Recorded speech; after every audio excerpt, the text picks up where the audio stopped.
अस्सलाम वालेकुम। मैं आप लोगों को एक इन्फॉर्मेशन शेयर करना चाहता हूँ आज सऊदी अरेबिया की। बहुत टाइम से मैं वीडियो देख रहा था लेकिन मेरे पास कोई प्रूफ नहीं मिल रहा था, लेकिन आज फाइनली मेरे को एक प्रूफ लगा है कि 5 तारीख को कुछ हाजी आए थे, उनके पास निकला गुटखा, तंबाकू, पान।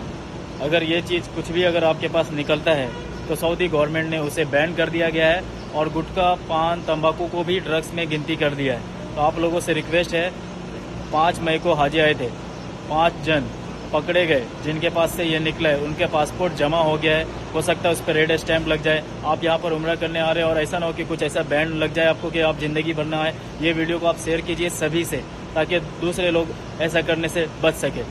बहुत बहुत शुक्रिया, जज़ाकल्लाह खैर। तो ये सब जो चीज़ आइटम मैंने आपको बताया ये सब ड्रग्स के अंदर गिनती आ गया है, तो ये सब चीज़ आप लोगों को नहीं लाना है और दूसरे को सभी को ये वीडियो शेयर कीजिए ताकि वो सब बच पाए इन सब चीज़ों से। दुआ में याद रखिए, जज़ाकल्लाह खैर। प्रूफ आने के बाद ही ये वीडियो मैं बना रहा हूँ, नहीं तो मैं जस्ट सुन